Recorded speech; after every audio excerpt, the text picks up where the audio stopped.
இயேசுவில் எனக்கு பிரியமான சகோதர சகோதரிகளே, இன்று பொது காலத்தின் 7ஆம் வாரம் செவ்வாய்க்கிழமையில் நாம் இருக்கின்றோம்.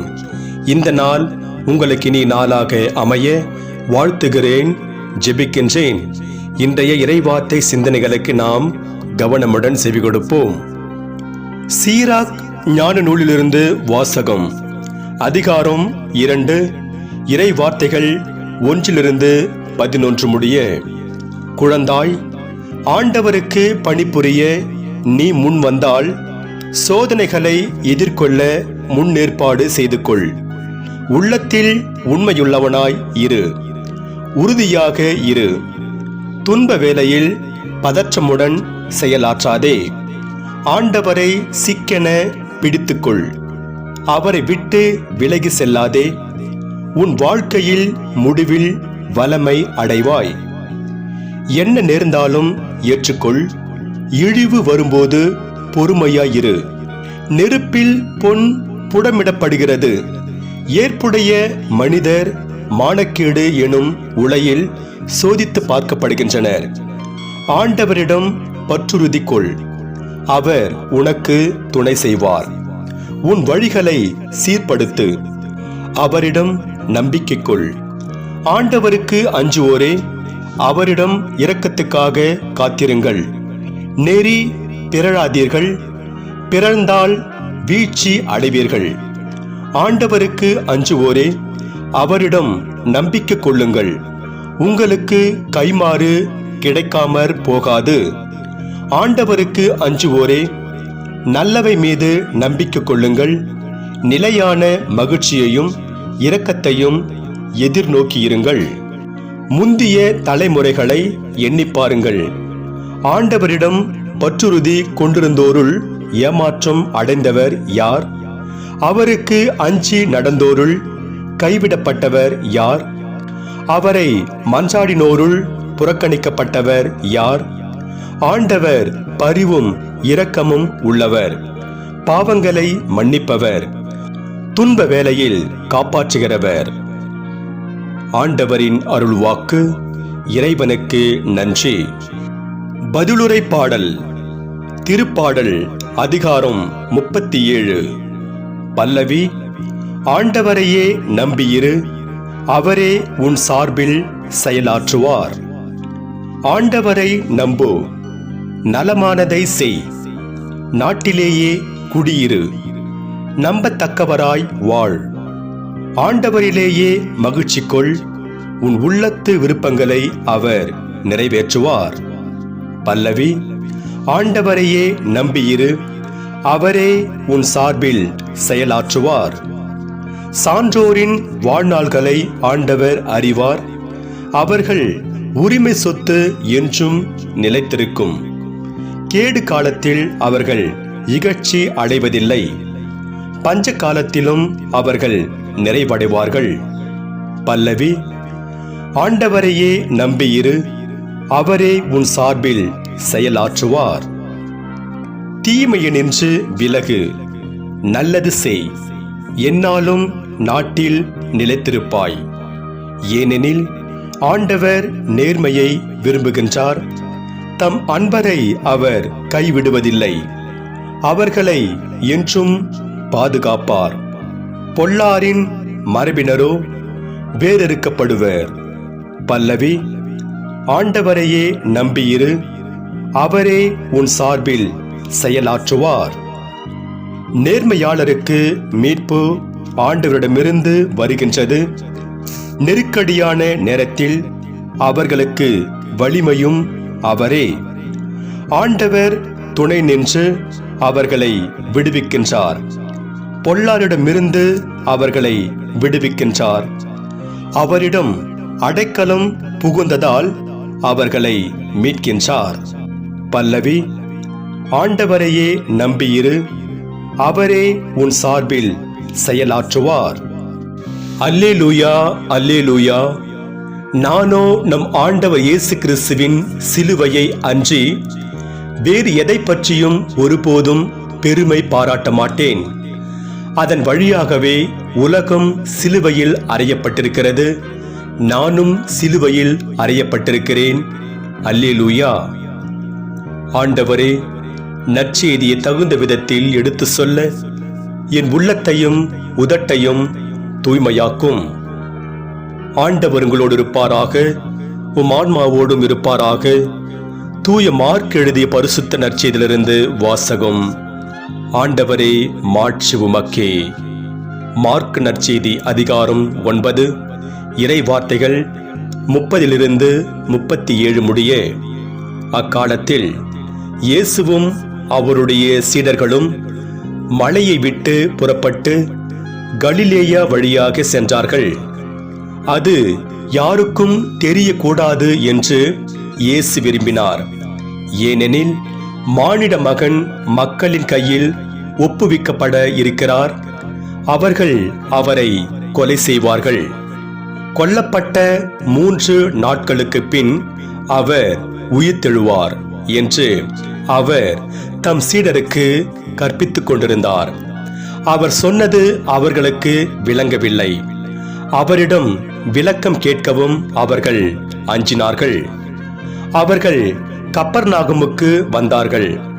அவர்கள் வீட்டில் இருந்த பொழுது இயேசு, வழியில் நீங்கள் எதை பற்றி வாதாடி கொண்டு வந்தீர்கள் என்று அவர்களிடம் கேட்டார். அவர்கள் பேசாதிருந்தார்கள். ஏனெனில் தங்களுக்குள் பெரியவர் யார் என்பதை பற்றி வழியில் ஒருவரோடு ஒருவர் வாதாடி கொண்டு வந்தார்கள். அப்பொழுது அவர் அமர்ந்து 12 கூப்பிட்டு அவர்களிடம், ஒருவர் முதல்வராக இருக்க விரும்பினால் அவர் அனைவரிலும் கடைசியானவராகவும் அனைவருக்கும் தொண்டராகவும் இருக்கட்டும் என்றார். பிறகு அவர் ஒரு சிறு பிள்ளையை எடுத்து அவர்கள் நடுவே நிறுத்தி அதை அரவணைத்துக் கொண்டு, இத்தகைய சிறு பிள்ளைகளுள் ஒன்றை என் பெயரால் ஏற்றுக்கொள்பவர் எவரும் என்னையே ஏற்றுக்கொள்கிறார். என்னை ஏற்றுக்கொள்பவர் என்னை மட்டும் அல்ல, என்னை அனுப்பினவரையே ஏற்றுக்கொள்கிறார் என்றார். ஆண்டவரின் அருள்வாக்கு. கிறிஸ்துவே உமக்கு புகழ். நற்செய்தி வாக்கினால் என்னுடைய பாவங்கள் அகல்வதாக. ஆமென். நம்புகிறவர்களுக்கு எல்லாம் நடக்கும். இயேசுவில் எனக்கு பிரியமான சகோதர சகோதரிகளே, கடவுள் நமக்கு ஆற்றலையும் அறிவையும் வல்லமையையும் கொடுத்திருக்கிறார். இருந்தாலும் நாம் வலிமையற்றவர்களாய் மூடர்களாய் வாழ்ந்து கொண்டிருக்கிறோம். இதற்கு முக்கியமான காரணம் நம்மிடம் இருக்கும் அகந்தையும் பொறாமையுமே ஆகும். நம்மிடம் இருக்கும் அகந்தையும் பொறாமையும் நமது ஆற்றலையும் அறிவையும் உறிஞ்சிவிடுகிறது. இன்றைய நற்செய்தியில் இயேசுவின் சீடர்களால் 9 சீடர்களால் சிறுவன் ஒருவனிடமிருந்து பேயை ஓட்ட முடியவில்லை. இதற்கு முக்கியமான காரணம் அவர்கள் மற்ற 3 சீடர்கள் மேல் கொண்ட பொறாமையே ஆகும். இயேசு இந்த சீடர்களுக்கு பேயை ஓட்டுவதற்கு ஆற்றல் அளித்திருந்தார் என்று தூய மார்க் நற்செய்தியில் 3ஆம் அதிகாரம் 15வது வசனத்தில் பார்க்கிறோம். அதை கொண்டு இவர்கள் பேயை ஓட்டியும் இருந்தார்கள் என்று தூய மார்க் நற்செய்தியில் 6ஆம் அதிகாரம் 13இல் பார்க்கிறோம். இருந்தும் இவர்களால் சிறுவனிடமிருந்து பேயை ஓட்ட முடியாமல் போனது என்றால், இவர்கள் இயேசு தம்மோடு அழைத்து சென்ற 3 சீடர்கள் மேல் கொண்ட பொறாமையே ஆகும். 9 சீடர்களிடம் இருந்த பொறாமை அவர்களிடமிருந்த ஆற்றலையும் வல்லமையும் நம்பிக்கையையும் உறிஞ்சிவிட்டது அல்லது நீர்த்து போக செய்தது. சீடர்களால் சிறுவனிடமிருந்து பேயை ஓட்ட முடியாமல் போன பிறகு மலையிலிருந்து கீழே இறங்கி வரும் இயேசு, நம்புகிறவருக்கு எல்லாம் நிகழும் என்று சொல்லி சிறுவனிடமிருந்து பேயை ஓட்டுகிறார். இயேசு பல வல்ல செயல்களை மக்களுக்கு செய்தார். அதற்கு முக்கியமான காரணம் மக்கள் அவர் மீது நம்பிக்கை கொண்டிருந்தார்கள். நம்பிக்கை இல்லாத இடத்தில் அவர் வல்ல செயல்களை செய்யவில்லை என்று தூய மார்க் நற்செய்தியில் 6ஆம் அதிகாரம் 5-6 முடிய வசனங்களில் பார்க்கிறோம். இன்று நாம் பதிலுரை பாடலாக பாட கேட்ட திருப்பாடல் 37ஆம் அதிகாரம், ஆண்டவரையே நம்பியிரு, அவரே உன் சார்பில் செயலாற்றுவார் என்கிறது. தாவீது பாடிய இப்பாடல் ஆண்டவர் மீது தாவீது எந்த அளவுக்கு நம்பிக்கை கொண்டிருந்தார் என்பதை நமக்கு வெளிப்படுத்துகிறது.